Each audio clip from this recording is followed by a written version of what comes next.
Good evening and welcome, everybody. I'm Bill Maley, Brighton Town Supervisor, and this is the May 10th, 2023 meeting of the Brighton Town Board. We're happy to have you with us, whether you're here in person or watching and even participating with us remotely.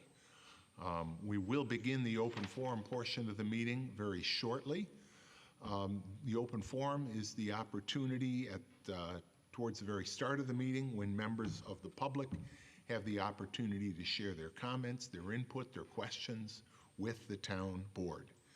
Now, if you are watching us on YouTube or our cable access channel and you want to participate in the open forum, you'll have to log into the meeting through Zoom, and there are detailed instructions on the town's webpage for doing that. Of course, the town's webpage is www.townofbrighton.org. As always, we make our town board meetings accessible to the deaf and hard of hearing community with our ASL interpreters, Allie and Heather. Thank you both very much for being our regulars here. We really do appreciate it. The ASL interpretation is very important for us. The agenda for tonight's meeting is available if you're here in person on the back table in the back of the room, but it is also available if you're watching us remotely on the town's webpage. We will start tonight's meeting with the pledge to the flag. If you're able to rise, please do so. I'll ask Councilmember Wilt to lead us in the pledge. I pledge allegiance to the flag of the United States of America and to the republic for which it stands, one nation under God, indivisible, with liberty and justice for all.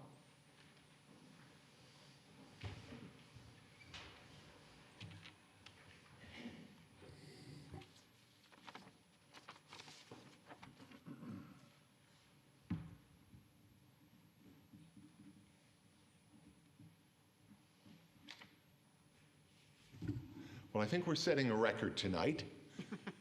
We have 7 town board proclamations this evening.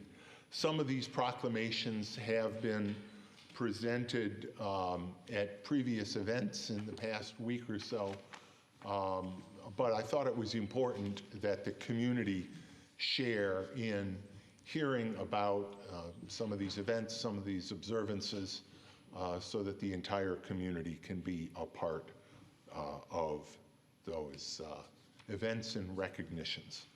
And we will start by recognizing the month of May as Jewish American Heritage Month.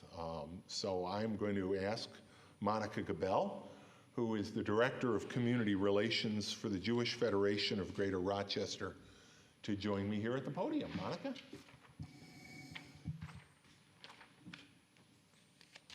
Thank you for being here tonight. Thank you for having me.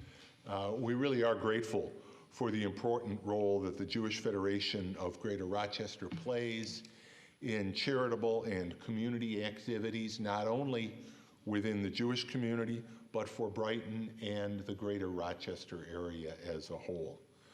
Over 30% of Brighton's population is Jewish, but as we celebrate the strength and the resilience of our Jewish neighbors and celebrate Jewish American Heritage Month, we must also join with the Jewish community in Brighton and throughout the area and beyond to stand resolute against all forms of anti-Semitism and hatred directed at the Jewish community.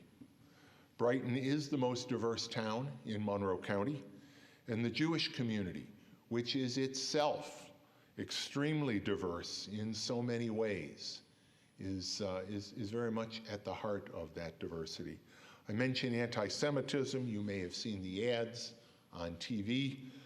The blue squares that we are wearing on our lapels this evening are a representation that while nationwide the Jewish community represents only a little bit over 2% of the population of America, the percentage of hate crimes directed at Jews is much, much, much greater. So we truly must stand together against anti-Semitism in all forms. But tonight I do want to recognize Jewish Heritage Month. Whereas for over 350 years, Jewish Americans have contributed to the American landscape in many ways, helping shape our values, strengthening foundational tenets of our democracy, including freedom of religion. Whereas the story of the Jewish people is one of resilience, faith, and hope in the face of adversity, prejudice, and persecution, and their endurance has been woven into the fabric of this country.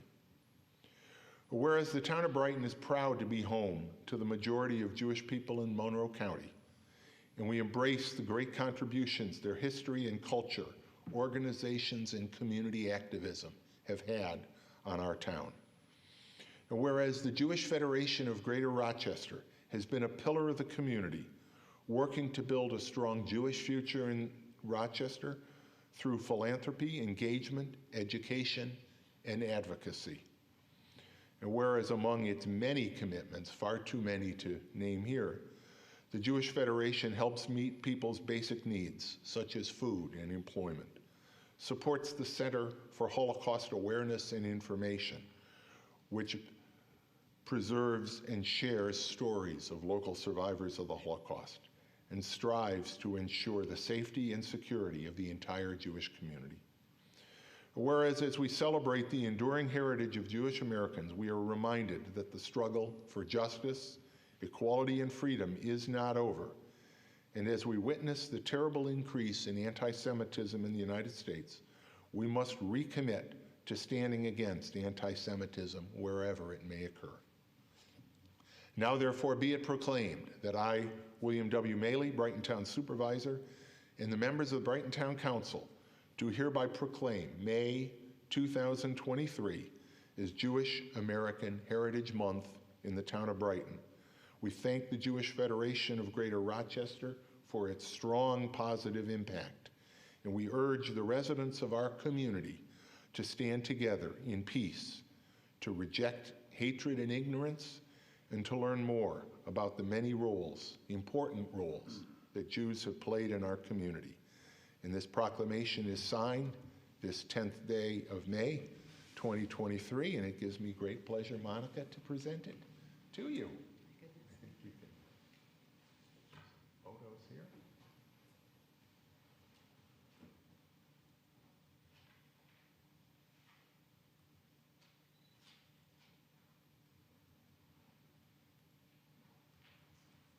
And Monica, the podium is yours if you'd like to say a few words. Thank you. Thanks. I would like to say a few words, and I'll try to keep it brief.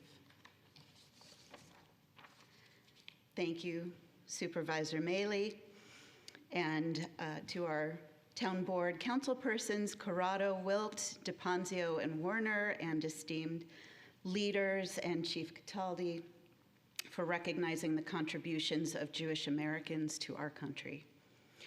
I was born downstate but raised here in Brighton and graduated from Brighton High School. My family lives here and my children attended Hillel Community Day School and now attend French Road Elementary and 12 Corners Middle School. The synagogues where my husband Heath and I married 17 years ago and where our 3 kids have attended Hebrew school are all here. Today, I speak to you as both a Jewish resident of Brighton, a granddaughter of 2 Holocaust survivors. In fact, I am a first-generation Jewish American on one side, and as the director of the Jewish Community Relations Council, or JCRC, of the Jewish Federation of Greater Rochester.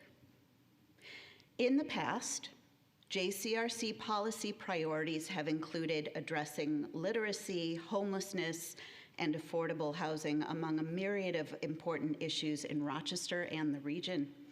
But 18 months ago, when I stepped into this role, the definition of JCRC directors across the country changed drastically as hate crimes rose significantly as the fervor of religious nationalism roiled and as white supremacists became more emboldened to run for elected positions. According to the ADL, hate crimes against Jews between 2020 and 2021 rose 34%, which was the highest increase since the organization began tracking anti-Semitic incidents in 1979. In 2022, the ADL tabulated the increase was 36%, with 53% of the assaults perpetrated against visibly Orthodox Jews. Since the start of this school year, I have received numerous calls from parents and school administrators about how to address anti-Jewish harassment, jokes, microaggressions, and ignorance that manifest in the classroom, on the school bus, and on the basketball court. Just yesterday, a colleague called to talk about what to do with two teens, not in Brighton, but not far from here, who had boldly spray painted an anti-Jewish epithet on the pavement of the crosswalk in the town center. Despite our population as diverse as it is, Brighton is not immune to anti-Semitism, racism, Islamophobia, nor anti-Asian hate. Jews were first persecuted for religious beliefs, and then we were racialized, not white enough to deserve to live freely or live at all, and then hyper-racialized as a monolithic group of people with conniving instincts and indomitable power. Today, these forms of hate persist, augmented by hate fueled against Jews as a people, whose identity from antiquity to today, from Brazil to Ethiopia to Tunisia to Iraq to Ukraine, has been Am Yisrael, the nation of Israel. JCRC will continue to champion the rights of all faiths, traditions, and minorities to work, attend school, play, pray, and raise children here in Brighton in peace and elsewhere, so that we may together enjoy what it means to be in true community, to continue to learn from one another, and to build strong friendships that withstand disagreement. We applaud you, Mr. Maley, for recognizing Jewish American Heritage Month, and hope we can continue to work together toward educating our community about anti-Semitism, sure, but also Jewish culture, tradition, faith, and joy.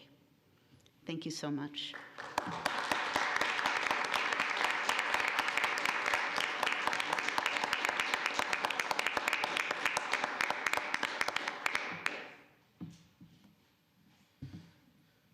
Thank you so much, Monica. Those were powerful words, and words that we should all take to heart and share. We are community leaders in the different roles that we play, and we have the opportunity, the unique opportunity as community leaders, to share the message that we heard tonight from Monica and the important role that the Jewish Federation and other organizations, cultural organizations and the like, play here in the community. Okay, next, I invite Dr. Clark Hadley to join me at the podium. Clark, welcome. Thank you, sir. We're a little late on this one, but National Small Business Week was celebrated across the country, April 30th through May 6th. And if there ever was a community that exemplifies the importance of small businesses, it's Brighton. As you drive through town, you see small family-owned businesses, restaurants, shops, you name it. Those businesses are the lifeblood of our economic vitality, but they're also central to the sense of neighborhood that we have here in Brighton. The Brighton Chamber of Commerce represents these small businesses, as well as the myriad of professional offices, home-based businesses, and online businesses located here in Brighton. Dr. Hadley is one of those professionals. He's a chiropractor with his office in Brighton on White Spruce Boulevard. And he's also the father of Josie, an adorable and, I will say, precocious 2.5-year-old who joined her father and the rest of us on a chamber board Zoom meeting this morning and, of course, stole the show. Somehow Clark also finds time as a volunteer to serve as president of the Brighton Chamber of Commerce. The chamber is an important partner of the town, and I am pleased to read and present this proclamation in honor of Small Business Week here in the town of Brighton. Whereas more than half of working Americans either own or are employed by a small business, and those businesses create about 2 of every 3 new jobs in the United States each year. Whereas every day, new and growing small businesses create 21st century jobs, drive innovation, and inspire future entrepreneurs. And whereas, as part of National Small Business Week, the town of Brighton celebrates our local small businesses and applauds the jobs they create, the boost they give to our economy and our neighborhoods, and the entrepreneurial spirit they represent. And whereas tonight we honor the Brighton Chamber of Commerce, an organization dedicated to preserving a competitive and responsible free enterprise system and promoting programs for the betterment of the community. Whereas we thank the Brighton Chamber of Commerce, its members and leaders, all of whom play an integral role in the business and professional life of Brighton and are major supporters of small business development and growth.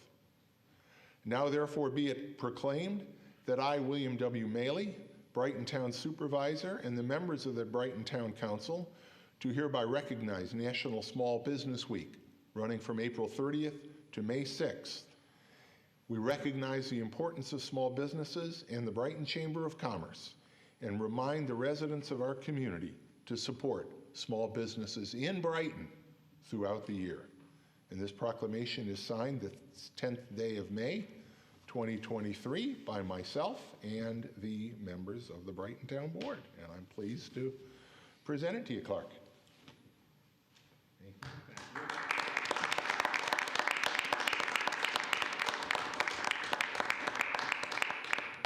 Here comes our photographer. Thank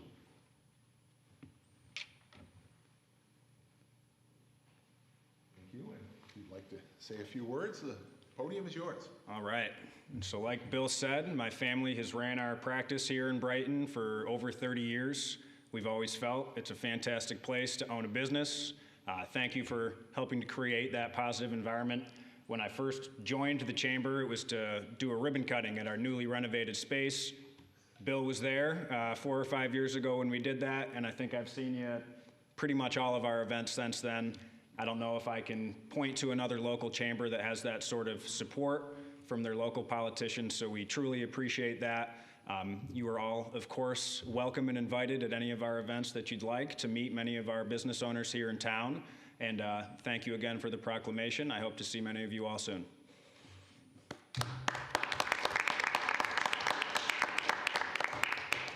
Thanks, Clark. I have to admit that the last one of those ribbon cuttings that I was at the new Scoop and Twist ice cream. Trust me, if they serve ice cream, I'll be there. Next, we celebrate National Nurses Week, which runs from May 6th to May 12th. So this one we're nailing right in the middle of Nurses Week. Brighton is home to many medical and allied medical offices, but the services provided by nurses transcends the 4 walls of traditional medical offices. Whether nurses are out in the community helping vaccinate people against COVID or other diseases, or providing other public health services, the last few years have served as a reminder of the importance of nurses and medical professionals of every background. I'm pleased that the town of Brighton has celebrated National Nurses Week again this year, and we do so with this proclamation and with our deep gratitude to the many ways nurses serve our community, and make Brighton and the greater Rochester area a better place for all of us.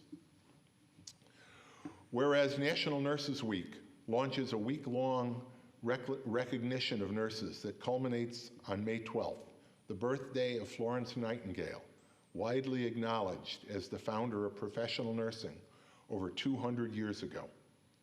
And whereas, with over 3 million working nurses in the United States today, nurses make up the largest percentage of the healthcare workforce, supporting our health and nurturing us when we are most vulnerable.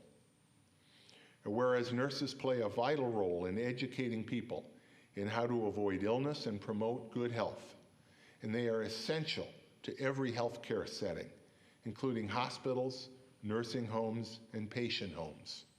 And as we discussed, far beyond any four walls in our community. And whereas we have witnessed the caring, the stamina, and the bravery of nurses in the face of COVID, and we know that their unwavering dedication to the profession and to the people they serve helps countless patients and their families every day.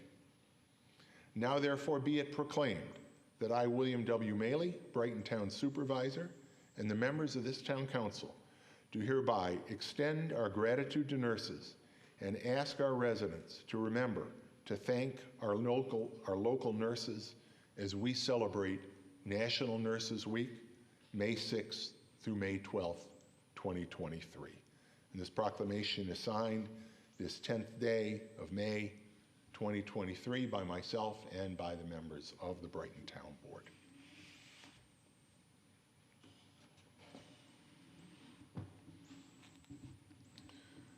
Our next proclamation is one that I did present at a previous event, but I'm going to ask Brighton Police Chief Dave Cathaldi to join me at the podium.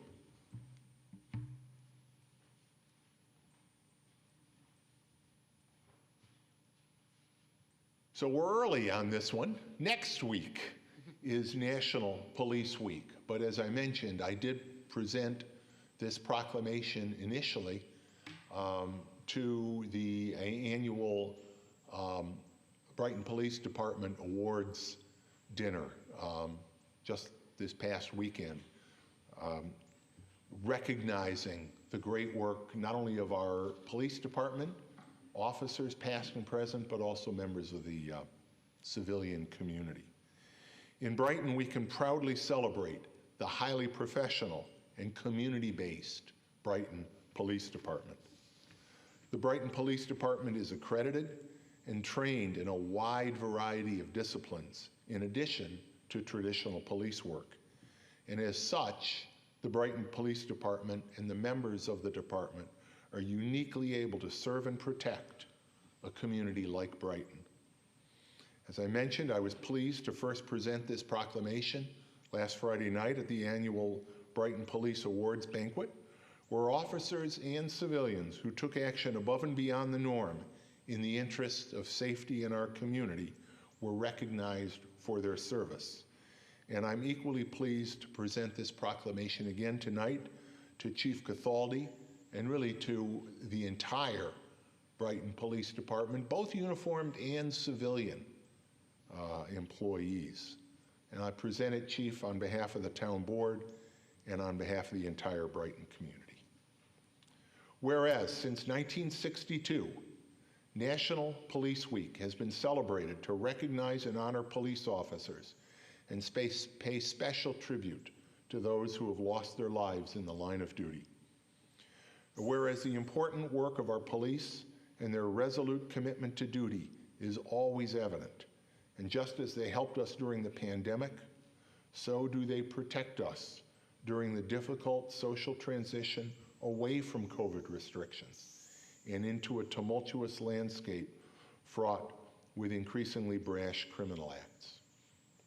Whereas regardless of danger, police work directly with the community, knowing that they may find themselves in peril at any moment, with some officers suffering debilitating injuries and others paying the ultimate sacrifice, giving their lives.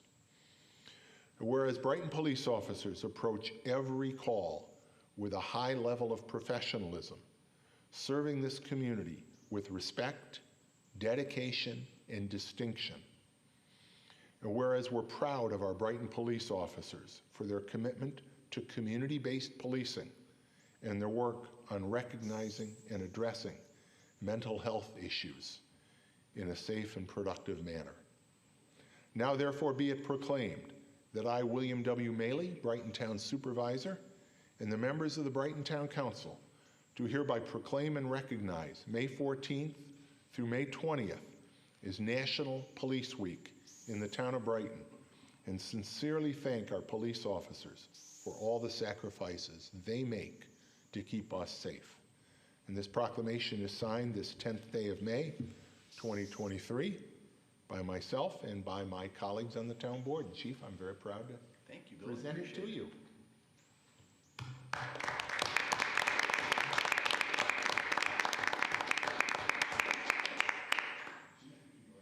Say a few words. The floor is yours. Sure. Thank you. I'll simply echo some of the comments that I made at our awards banquet. You know, I'm very proud of the men and women of this department.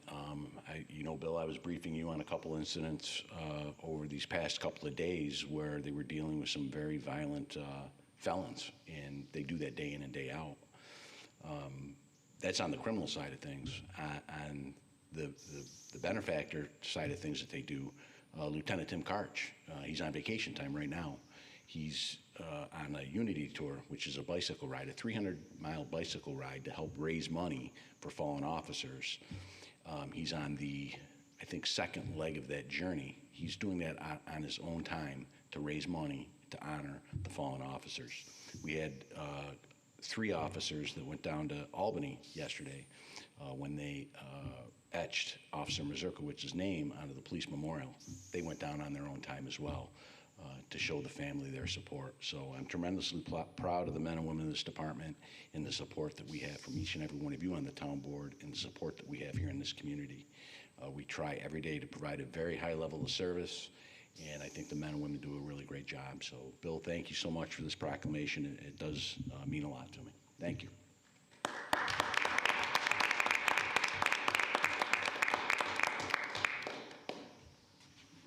We're grateful indeed.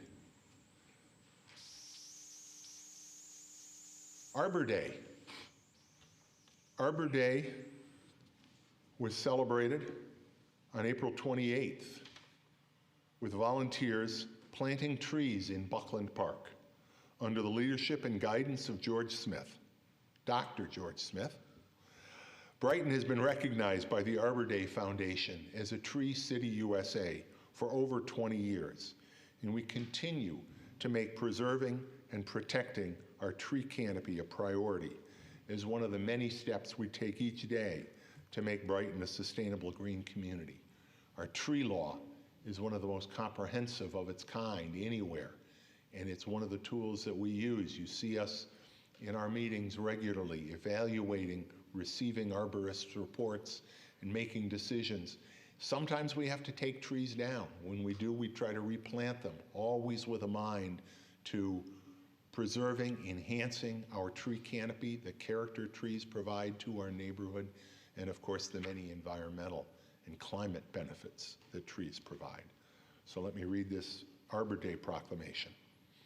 Whereas in 1872, J. Sterling Morton of the Nebraska Board of Agriculture launched the first Arbor Day and added more than 1 million trees to the prairie landscape. And whereas this tradition is spread across the nation and the world, underscoring the importance of trees in our ecosystem and inspiring people to plant and care for them in the middle of a deforestation crisis. Whereas the town of Brighton furthers the ideals of Arbor Day by supporting our Tree Council and Conservation Board in the thoughtful management of our trees and emphasis on landscaping with native plants.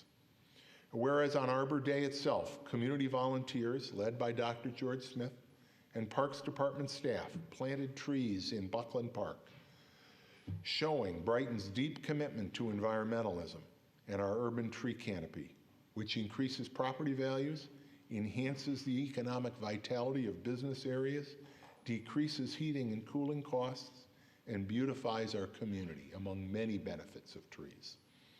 Now therefore be it proclaimed that I, William W. Maley, Brighton Town Supervisor, and the members of the Town Council do hereby honor Arbor Day, celebrating our 21st year as a Tree City, USA, and ask all of our residents to plant a tree this spring for a healthier and cleaner tomorrow.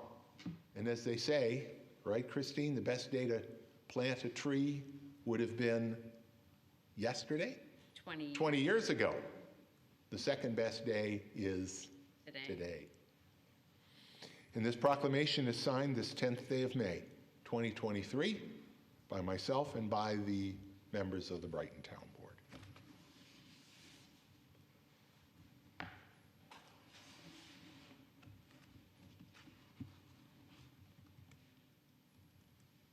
Here's one of my favorites, Brighton Little League.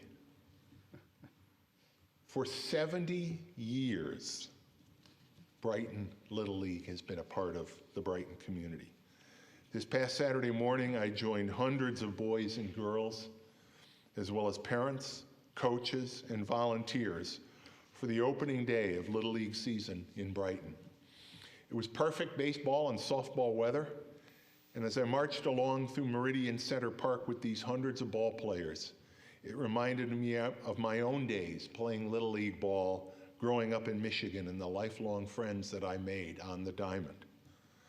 I particularly want to give a shout out to the players and supporters of the Brighton Challenger baseball team, who make baseball accessible to youth with special needs.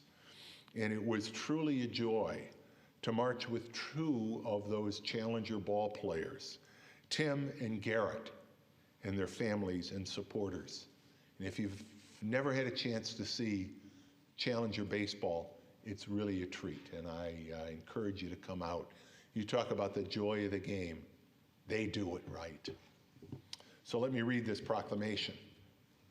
Whereas for 70 years, Brighton youth have enjoyed learning and playing Little League in our beautiful parks. And whereas beginning with baseball in 1953, Brighton Little League added girls softball in 1966, and in 2018, the Challenger program was launched, so kids of all abilities can join in playing America's favorite pastime. Whereas Brighton Little League and opening day are now time-honored traditions in the town of Brighton, with children, coaches, parents, guardians, and local sponsors all contributing to ensure a season of fun and good-natured competition. Whereas generations of families have participated in Brighton Little League and new athletes join every year, making this a strong, community-centered organization that prides itself on upholding Little League's core mission to teach life lessons that build stronger individuals and communities. Now therefore be it proclaimed that I, William W. Maley, Brighton Town Supervisor, and the members of our Town Council do hereby thank Brighton Little League for enriching the town of Brighton for 70 years through accessible, inclusive sports that create friendships and increase players' skills in so many ways. This proclamation is signed this 10th day of May, 2023, by myself and by my colleagues on the Brighton Town Board. And I did present a proclamation to Brighton Little League at their opening ceremony this past weekend.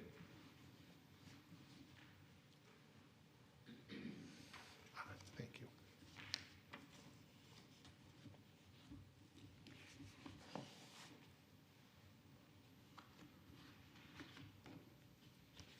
Make sure we've got everything here.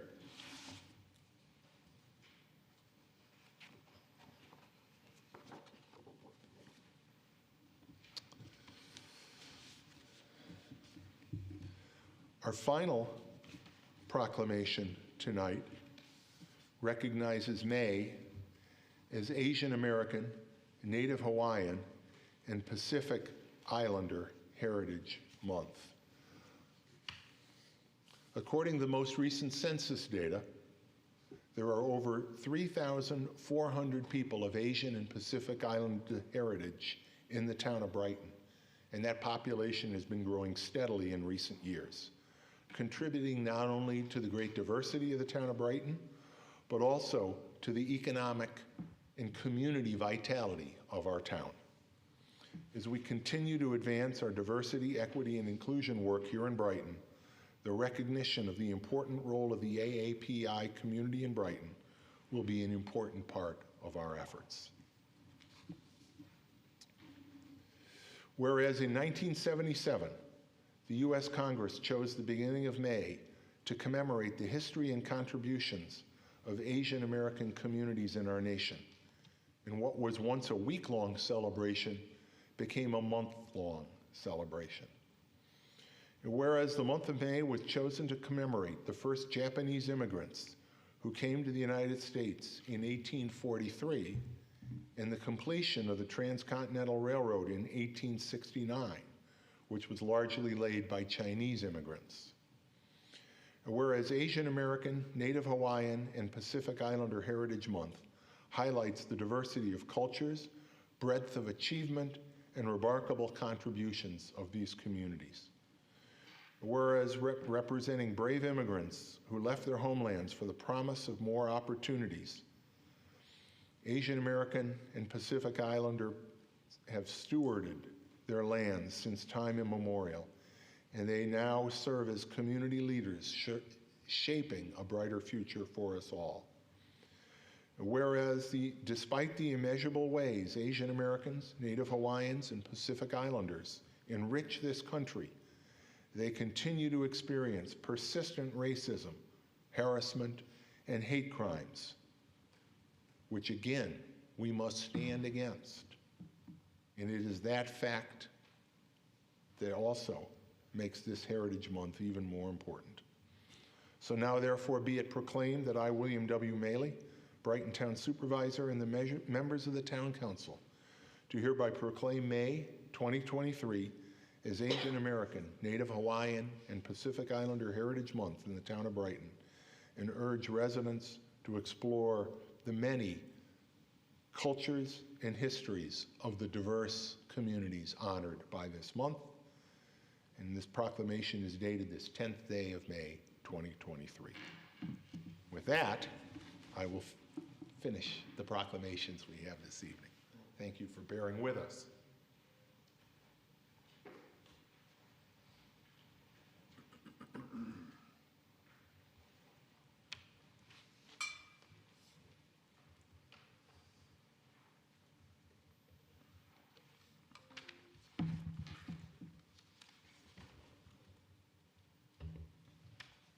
Okay, we now begin the open forum, which we hold at the beginning of every town board meeting.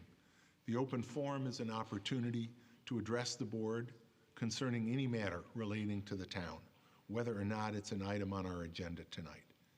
If you're here in person and would like to speak during the open forum, simply raise your hand so we can recognize you. If you're participating in the meeting remotely, and you wish to speak during the open forum, you must first join the meeting on Zoom. As I mentioned a moment ago, there are detailed instructions for doing so on the town's webpage.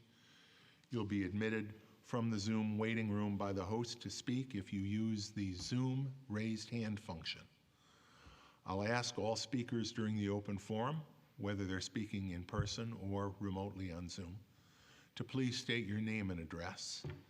Please limit your remarks to 3 minutes, and I will give a 30-second warning before your time expires.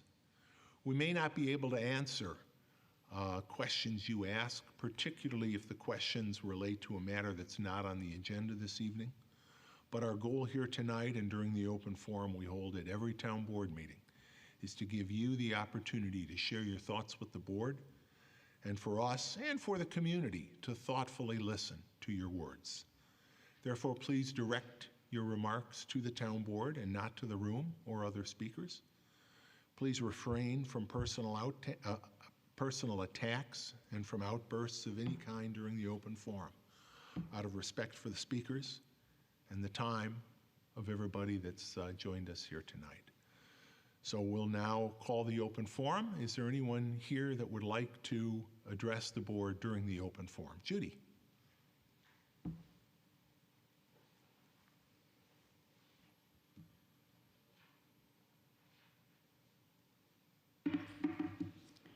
Judy Schwartz, 179 Ashbourne Road.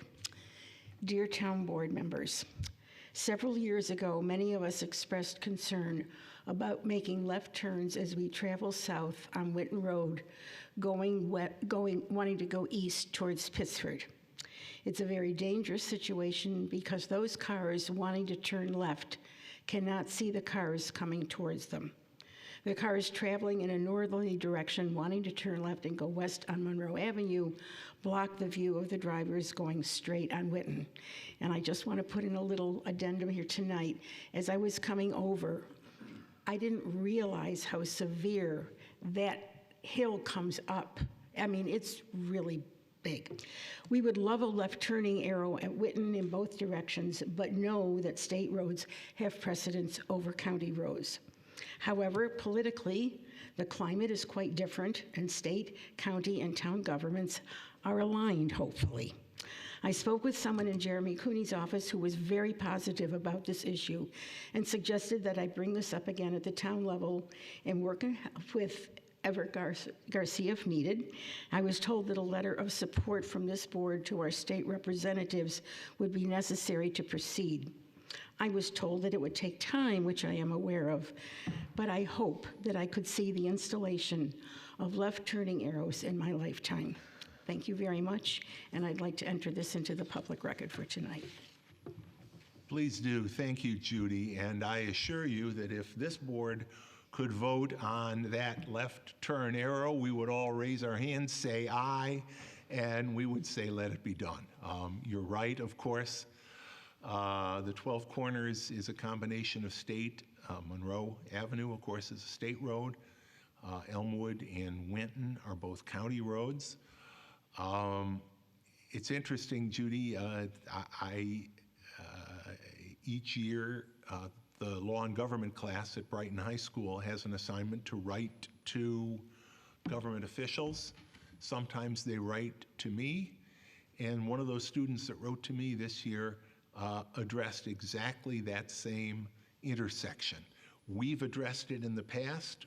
Most recently, I think, as recently as last year, when we committed that we would hire Stantec to do a traffic study of that intersection if the state and the county gave any indication that they would be willing to hear us, take that study into account, and work in good faith to put that left turn in.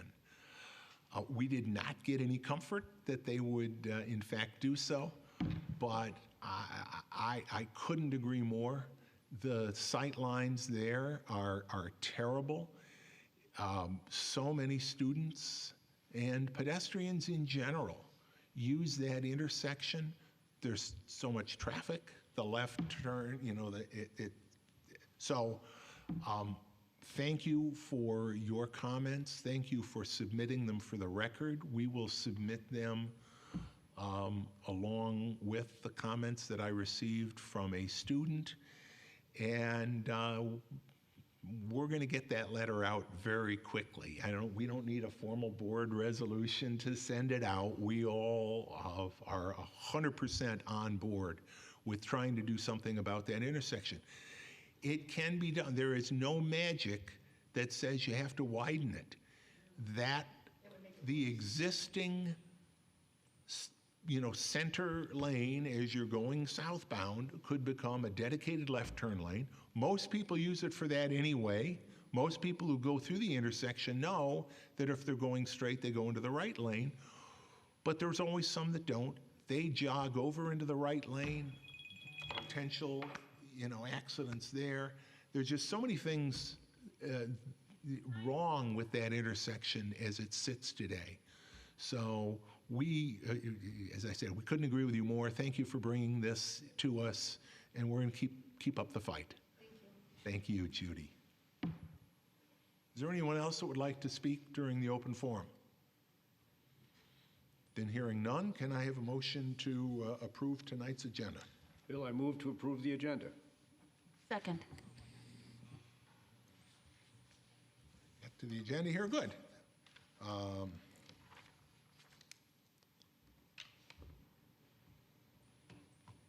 Thank you. Any discussion? Hearing none, Dan, please call the roll. Councilmember DePonzio? Aye. Councilmember Werner? Aye. Councilmember Wilt? Aye. Councilmember Corrado? Aye. Supervisor Maley? Aye. We have no public hearings tonight. We have a couple of items of communication. Can I have a motion to receive and file the communications? I move that we receive and file the communications. Second.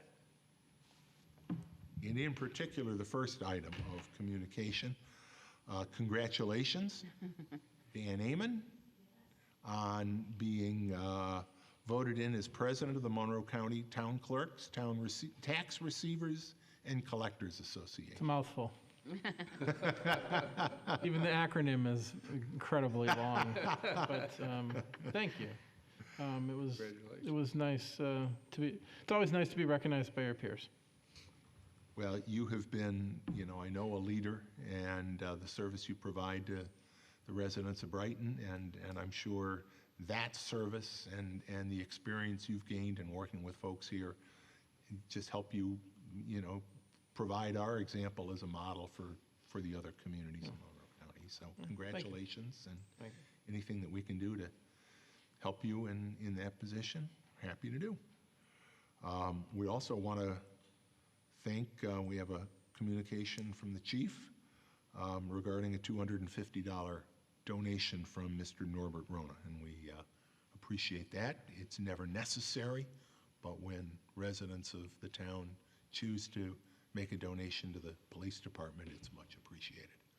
And I know you'll thank him, and Yep, I've already sent him a nice thank you note, and we'll hopefully be able to use those funds maybe for our open house or some other community event. So it is appreciated. terrific. Do you have a date on the open house yet? You probably do, and you probably don't have it at the tip of your... I have it. I think it's August 8th. Yeah, that's what I was August going to 8th say, it but I is. wanted to make sure. That's a fun evening. It's, the police department, but it's also other public safety agencies. And they have ice cream, Bill.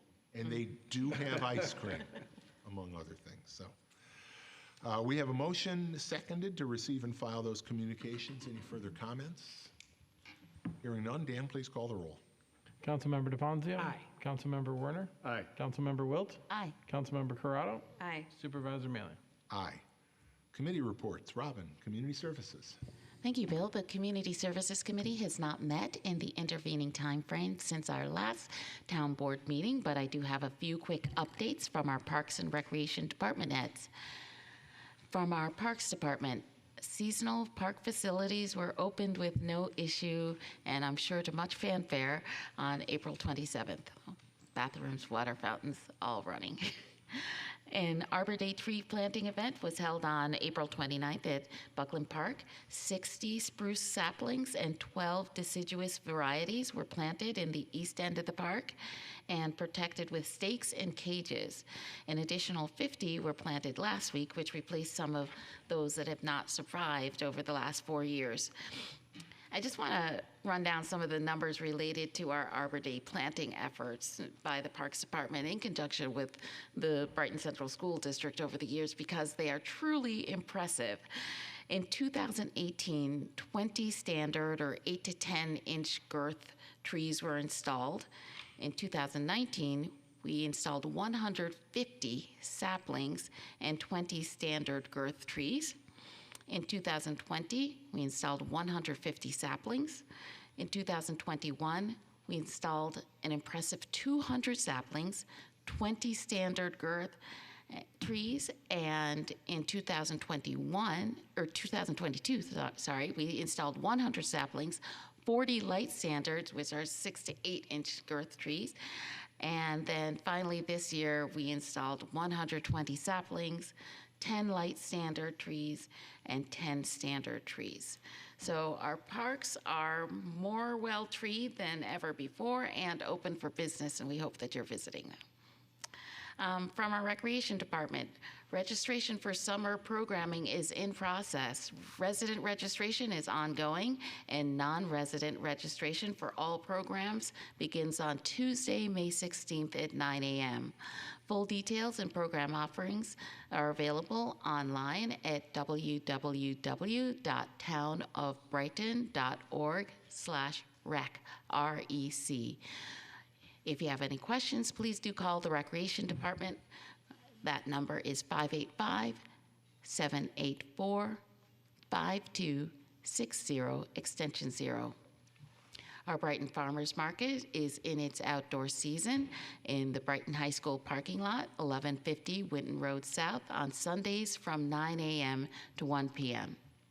Some upcoming programs of interest with our Recreation Department include dancing, lunch out and about with seniors at Carmen's Cooking, tennis, and much, much more. So please do check us out online and sign up for that great programming. Finally, I wanted to highlight some of our upcoming events. Of course, this weekend, Brighton's annual Clean Sweep event will return to Brighton Town Hall, 2300 Elmwood Avenue on Saturday, May 13th, 9 a.m. to 2 p.m. Registration is now open through Friday, May 12th at noon through the Recreation Department website. Again, that's www.townofbrighton.org/rec. So at this event, in cooperation with the Brighton Central School District, we will be cleaning up the town's byways, parks, and trails. Participants should gather at Brighton Town Hall at 9 a.m. to get their cleanup assignment and pick up their t-shirts, gloves, and grabbers. A healthy breakfast will be provided by Bagel Land and Tops Supermarkets, and we'll distribute that to start the day. Then we'll get to work cleaning. At 11:45, everyone is invited to celebrate their hard work by meeting at the French Road Elementary School cafetorium for lunch provided by Wegmans. So we do hope to see you this Saturday, May 13th. And then on Sunday, May 21st, from 9 a.m. to 12 noon, rain or shine, we invite you to bring your old electronic equipment and or your old secure documents to Brighton's Electronics Recycling and Secure Document Shredding event. That will take place at the Brighton Highway Department parking lot, 1941 Elmwood Avenue. There is no charge for either service. For a list of what electronics are currently accepted, please visit our sponsors or our helpers website. That is Maven Tech, which is www.maventech, M-A-V as in Victor, E-N as in Nancy, tech, TECH.com/recycling-answers line. Then the town's annual Memorial Day ceremony will be on Monday, May 29th at 2 p.m. at the Buckland Park Veterans Memorial. All are invited to attend. We'd ask that you do please park at the main Buckland Park parking lot. The next meeting of the Community Services Committee will be next Wednesday, May 17th at 9:30 a.m. or immediately following our Finance and Administrative Services Committee meeting at the Brookside Recreation Center Multipurpose Room. Please do access the Recreation Department through the Winton Road entrance. And as always, members of the public are invited and encouraged to attend. Thanks very much, Robin. Jason, Finance. Yes, the Finance and Administrative Services Committee met last Wednesday, May 3rd. Each of the items discussed in committee appear on tonight's agenda and will be presented and voted on. Our next meeting will take place on Wednesday, May 17th.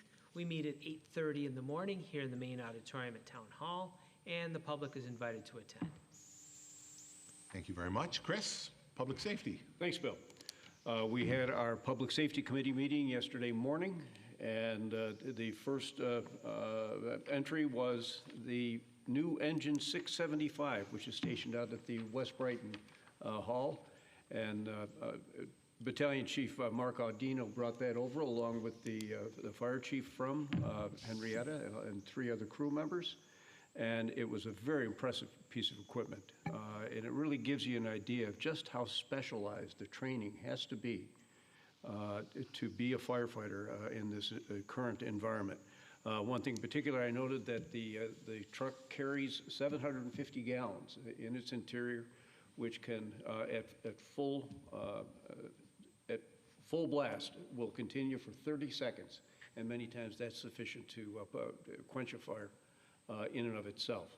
But the equipment there is very impressive, and I was very pleased that Chief Audino brought that by. We got a report from the Brighton Volunteer Ambulance Corps that they had 733 requests throughout the month of April, with a total of 561 being within the district, and 268 Brighton residents received services. Also, they responded to 77 calls for mutual aid from other agencies in the county. Also, the increase is only 2.5% from the 2022 volume, which is relatively level given the increase that we've seen other months. Brighton Fire Department reported that they had 856 calls year to date. They promoted 2 firefighters, Ryan Kennedy and Rob Janowski, to lieutenant. They have 2 new hires starting, and they've got 1 recruit firefighter about 3 weeks into the fire academy. There's a delay, unfortunately, in the new ladder truck that's anticipated there, and it may be 2 years before they receive that piece of equipment. The Brighton Fire Department also reported on the work that they're involved with helping to support the PGA, which is going to be an extraordinary event, but is going to consume a lot of our services. Brighton Public Works and Commissioner Garcia reported that chip sealing has begun, and it should conclude in about 4 days from Tuesday. So it'll be done this week. Is that right, Everett? That is correct. That's great. Lawn and yard waste pickup continues. And please containerize small amounts, but the larger amounts are all being picked up by the crews, who are on 10-hour shifts 4 days a week now. Paving projects are to hopefully start in June, and you can go on the town's website and see the schedule and the maps of where that's going to occur. Brighton Police reported 65 stolen cars year to date, of which 50 are Kias or Hyundais. A particular problem there because of the internet broadcast of a challenge, which is absurd. But nonetheless, of those 65 stolen cars, all but 6 have been recovered. 1,400 cars have been stolen year to date in the county. City, chiefs? Yeah, I believe city alone. But that's the city alone, excuse me. I had that wrong. Thanks, Bill. Thanks, Chief.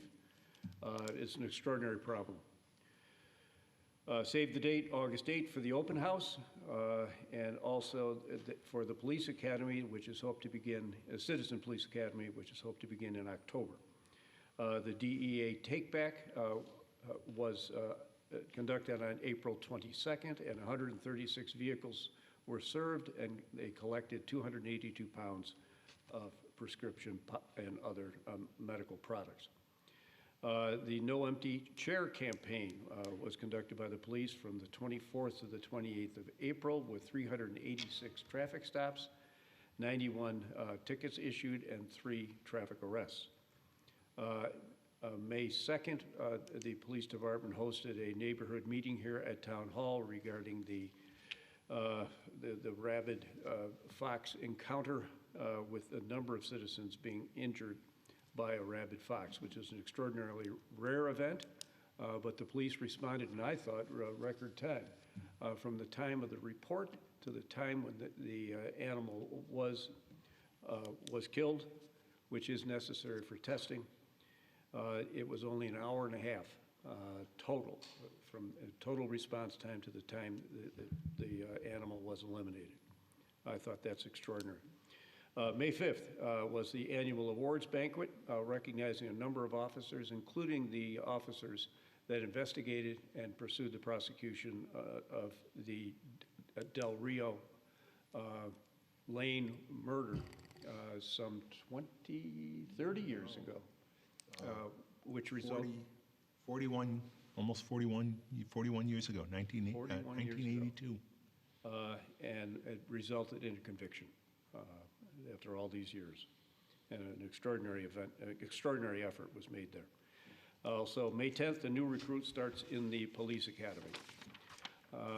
Henrietta Fire District then went on with their usual report, and they had in their district, that's all of Henrietta Fire District, 2,327 calls for service, of which 319 year-to-date have been in West Brighton. The new engine was delivered, as we saw out in our parking lot, and calls of significance in the Henrietta Fire District were a fatal motorcycle crash on 390 and East River Road, a serious motorcycle crash on West Henrietta, and a hazmat incident on East Henrietta Road. Commissioner Garcia reported on his meeting with Councilperson Corrado regarding pedestrian and turn signals on Westfall, Winton, Monroe, Edgewood, Torrington, and Allen's Creek intersections. And Commissioner Garcia is going to continue to press the New York State DOT regarding those crossing signals. As far as the town road speed reduction project, we have signed a contract with Stantec, is that correct? Which is hoped to be conducted and completed by the end of the year, end of the school year, excuse me. And that would reduce town road speeds to 25 miles an hour. Also, I asked the police chief to give us a summary of the rabies incident and community outreach. And he gave us a brief discussion, which also was what was done at the community meeting. We also asked about for an update on Whole Foods and the traffic issues there, and so far things seem to be flowing well. The only issues that seem to be a problem are coming from the Pittsford side as it crosses Clover, and that will be studied further. The next meeting will be June 13th. At 0800 hours, and as always, the public is invited. Thank you very much, Chris. And finally, Public Works Committee, Christine. Public Works got off to a little bit later start because we were so excited about that fire truck at Public Safety earlier in the morning. Get your kids back in the You know, field trips are so exciting. But we made up time and covered a lot of important information in less than 45 minutes. So, Town Hall study update. The committee reviewed the proposal by InX Architecture to provide additional professional services to evaluate clean or green heating and cooling solutions as part of the Town Hall evaluation project. That had been something that was omitted in the initial study. But at the guidance of SOC and other input from council members and staff, it was determined that that was a critical point that we need to address in planning for renovations to this building. So the additional services will specifically evaluate air-sourced heating and cooling solutions and a geothermal heating and cooling solution to the same schematic design level as the initially proposed hybrid HVAC system.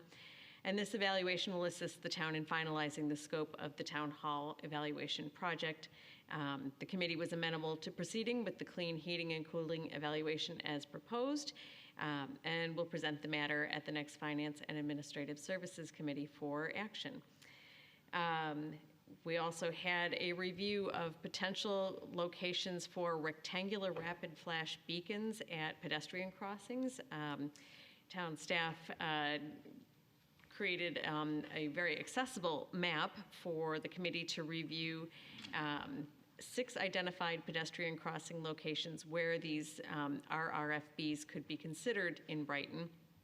And town staff confirmed with the Monroe County Department of Transportation that the existing guidelines and minimum criteria for installations of such beacons on county roads have not changed from those outlined in their January 2021 document, which at base makes it challenging to get the county to install and fund the installation of those beacons.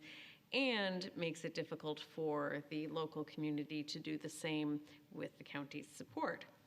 So, however, the MCDOT did indicate that the guidelines for the beacons are being updated to become more stringent, as they believe that their current policy will not be sustainable long-term due to construction and maintenance costs, and they believe that the overuse of RRFB devices will result in a reduction in effectiveness of these devices.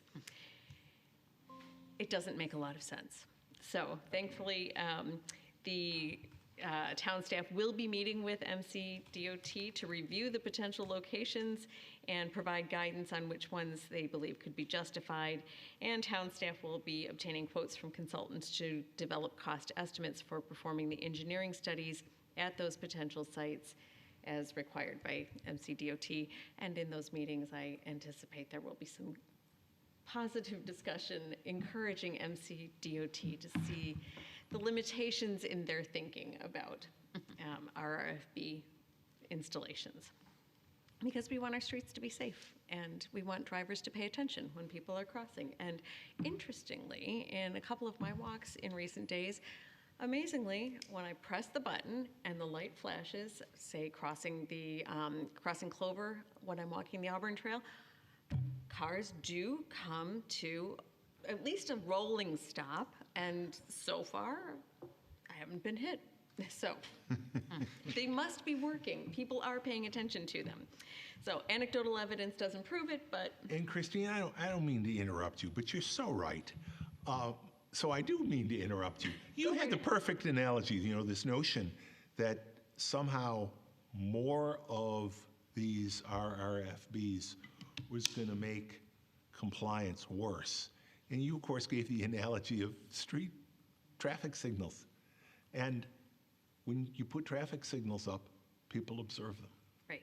And I think when you put RRFBs up, because it's part of the education process, people observe them. So more traffic control, safety devices, I believe, and I know you believe too, will promote better compliance. Absolutely. Consistently posted at all pedestrian crossings should be the goal. Yep.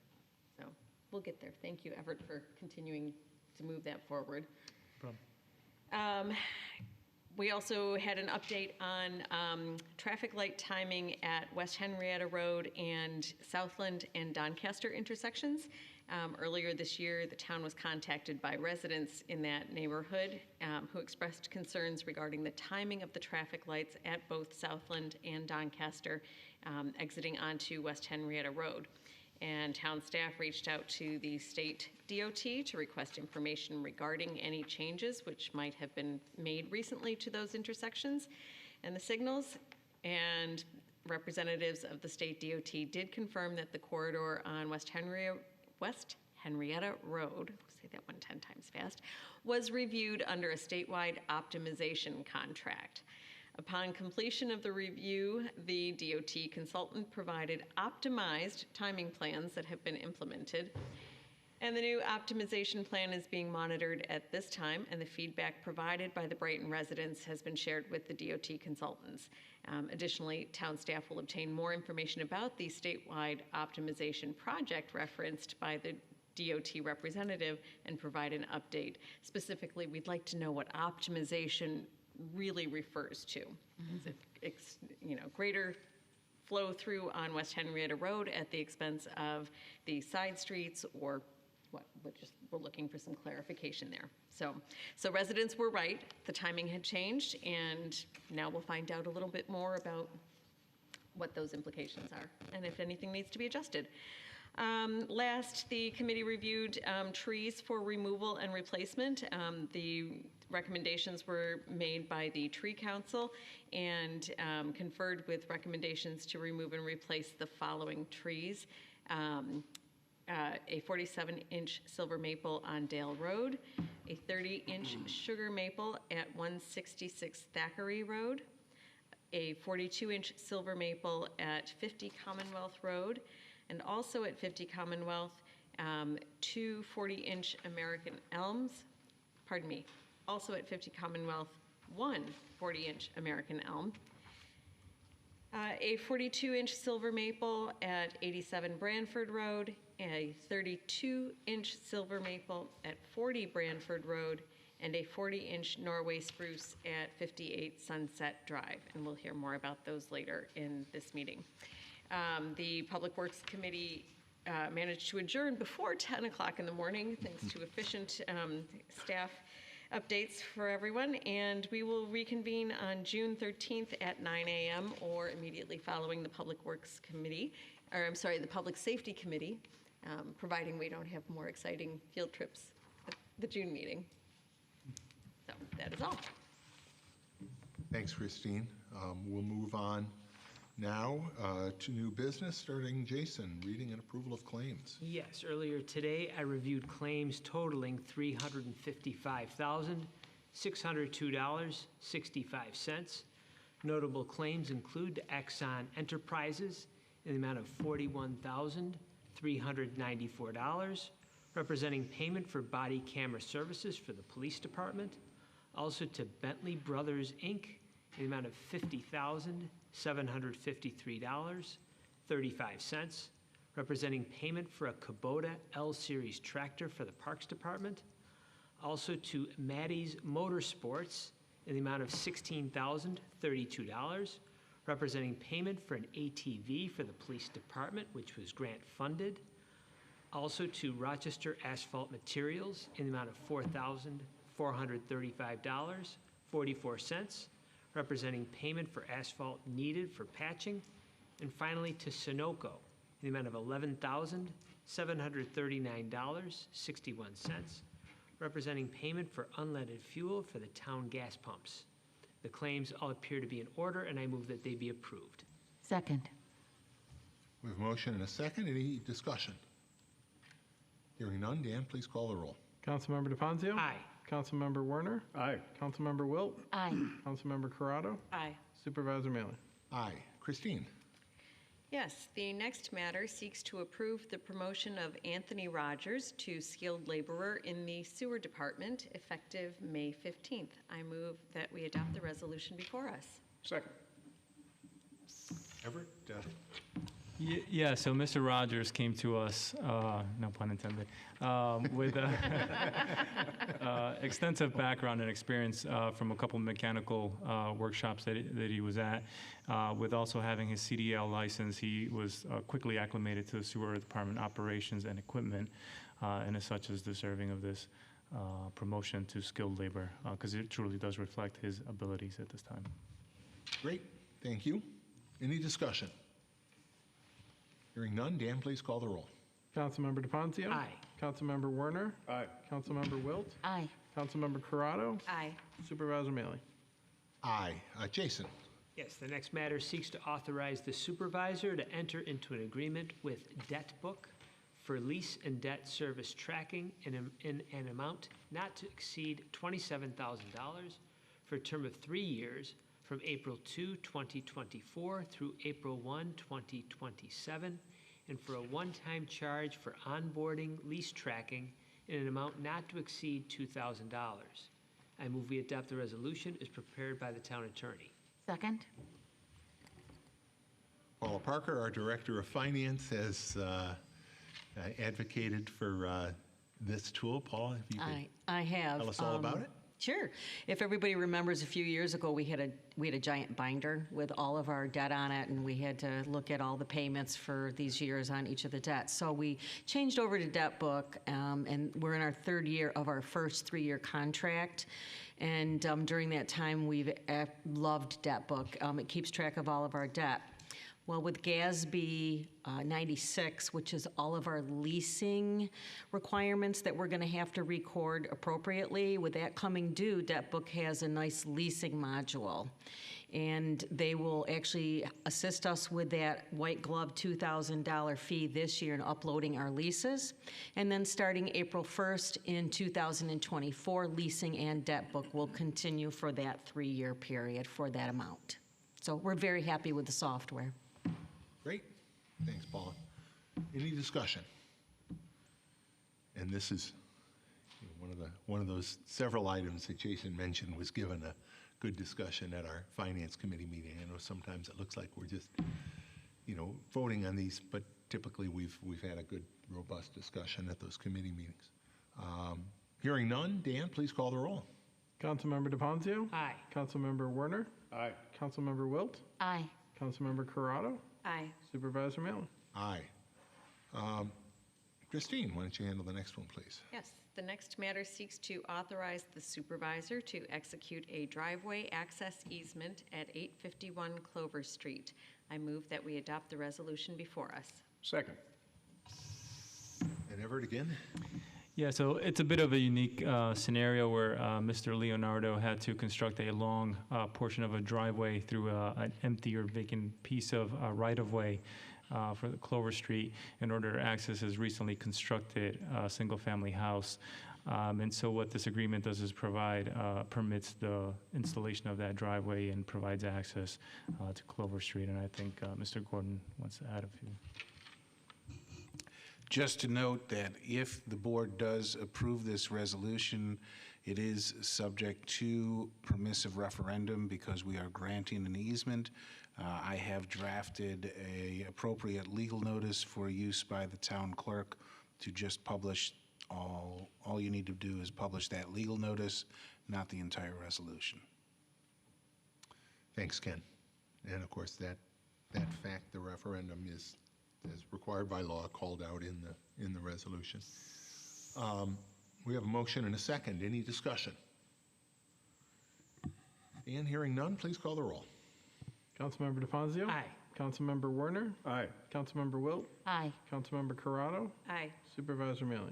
Aye. We don't have any law enforcement kind of stuff on here much tonight, Chris, so why don't you do the next one? Thanks. Thank you. You used to be the public works guy, so you remember how to do those. Give it a shot here. Stormwater easements. Bill, the next item is to authorize the supervisor to execute a stormwater maintenance agreement for 1876 Elmwood Avenue. I move that we adopt the resolution before us. Second. Everett? Yeah, so our neighbors at 1876 Elmwood Avenue, Faith Church, are looking to rehabilitate their existing parking lot. And as part of that project, they're required to install a water quality device in order to meet the DEC guidelines. And so as part of that, they'll be connecting to the Town of Brighton storm sewer system. And this easement agreement is just a part of the DEC requirements that allows inspections of said device. Thanks, Everett. I notice that you referred to Faith Church, and I believe that's its correct name. I see it referred to in places as Faith Tabernacle Church. That is correct, yes, Bill. But is Faith, what is its correct legal name for? So this is an easement that is being granted to the town by the owner of the property. The owner of the property, according to the Monroe County Clerk's Office, is Faith Tabernacle Church. Okay. Thank you for that clarification. I appreciate it. So we have a motion and a second. Any further discussion? Hearing none, Dan, please call the roll. Councilmember DePonzio? Aye. Councilmember Werner? Aye. Councilmember Wilt? Aye. Councilmember Corrado? Aye. Supervisor Mailer? Aye. And the last new business, Robin. Certainly. The next matter seeks to set a public hearing on June 14th, 2023 for the removal of a 47-inch silver maple at 39 Dale Road, a 30-inch sugar maple at 166 Thackeray Road, a 42-inch silver maple and 40-inch American elm at 50 Commonwealth Road, a 42-inch silver maple at 87 Brantford Road, a 32-inch silver maple at 40 Brantford Road, and a 40-inch Norway spruce at 58 Sunset Drive. I move that we adopt the resolution as prepared by the town attorney. Second. Any discussion? Again, we discussed these in committee. Hearing none, Dan, please call the roll. Councilmember DeFazio? Aye. Councilmember Werner? Aye. Councilmember Wilt? Aye. Councilmember Corrado? Aye. Supervisor Mealy? Aye. Matters of the supervisor, earlier tonight, we presented the Jewish American Heritage Month proclamation. And the Jewish Federation of Greater Rochester was the recipient of that, and I had the pleasure today of participating in another one of the Federation's programs, the Shinshinim program. I had the pleasure of joining 3 Shinshinim today for lunch at Basha Restaurant. Shinshinim are students who have finished high school in Israel and come to the United States, come to Rochester in this case, but really to countries and to cities around the world with Jewish communities. They engage in a year of service after high school to Jewish communities around the world. This year, and we've been participating, the Rochester area has been participating in the Shinshinim program for many years. This year, Amit, Shai, and Sheleg have been our Shinshinim, and they've had the opportunity to share their life experiences, like, you know, so many exchange student programs. They share their life experiences living in Israel with members of the Rochester community, their host families, schools, and others. And they serve as a bridge between their Rochester community and Israel, particularly in our case, Modi'in, Israel. Modi'in has been the sister city to Rochester since 2003. Amit and Sheleg live in Modi'in. Shai, the third, this year lives in Yavne, which is about half an hour away from Modi'in. We had a great lunch, always at Basha, and really got to know a little more about, you know, how their year has gone and their families, their communities back in Israel.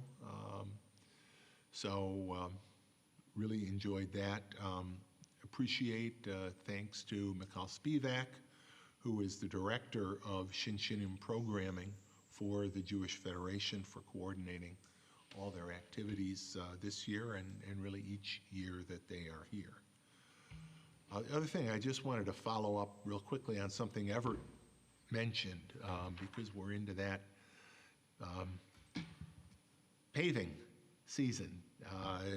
Chip sealing specifically, which is always the first part of our paving program. And we get a lot of questions about chip sealing versus paving, and why do we do this, why do we do that? Chip sealing, of course, is the process under which an oil surface is laid down, and then crushed gravel is put on that. It's rolled some more, it's rolled some more after that. And of course, the cars traveling over it help roll it down more. We try to operate, our target is to operate on about a 30-year cycle. And so after a street has been paved, give or take 10 years later, we chip seal it. And another 10 years after that, we chip seal it again. And finally, 30 years out, or again, thereabouts, it receives a full repaving. Chip sealing is much less expensive than a full mill and fill of a street. Obviously, we can do it a lot quicker. You know, the fact that we're able to chip seal a whole bunch of streets throughout the town in essentially not much more than a week is indicative of how useful it is. So after the chip sealing is done, we know it does kick up a little bit of gravel. That's why we roll it, and roll it multiple times. But really within a couple of weeks, within a month at the most, it really has hardened and compacted into a very solid surface at about 1/6 the cost of a full mill and fill. So it's part of our long-term highway maintenance process. We will be starting later in the season doing milling and filling, and as I think Everett mentioned, the full list of the streets that we chip seal, but also the streets that we will be fully paving are also available on the town's webpage. So if you're curious about that, please check that out. Matters of the town attorney. I have nothing this evening. Thank you, Supervisor. Thanks, Ken. Matters of the clerk. Nothing this evening? Matters of the board. I have one Sure. thing that I wanted to talk about today because I see a lot of us are wearing purple. I'm wearing purple today because May is Lupus Awareness Month and May 10th is World Lupus Day. I have a number of people who are close to me who suffer from this disease. But World Lupus Day is an annual global event that is spotlighting this very complex and confounding disease and ways to improve the quality of life of those who suffer from it.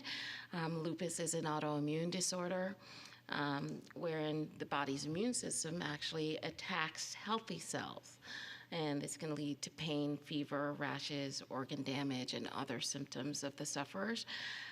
World Lupus Day was established in 2004 by the Lupus Foundation of America on the occasion of the 7th International Congress on Lupus and Related Diseases, which was held here in New York City. So the Lupus Foundation estimates that there are more than 5 million people who live with the condition, 1.5 million of those who reside in the United States. And it's a disease which affects each person differently and which makes it difficult to treat and particularly hard to diagnose. So I just wanted to offer that awareness to everybody. And Thank you. Wearing purple. Yeah. A number of us are uncoordinated but wearing purple. Well, I'm glad you brought that to everybody's attention. Thank you very much. Any other town board matters? Hearing none, then can I have a motion to adjourn, please? I move we adjourn. Second. Dan, please call the roll. Councilmember DeFonzio? Aye. Councilmember Werner? Aye. Councilmember Wilt? Aye. Councilmember Corrado? Aye. Supervisor Mealy? Aye. Thank you to our ASL interpreters, Heather and Allie. Appreciate it. And we'll be back again 2 weeks from tonight for our next town board meeting right here at 7 p.m. on May 24th. Thanks, everybody, for being here. Have a good night.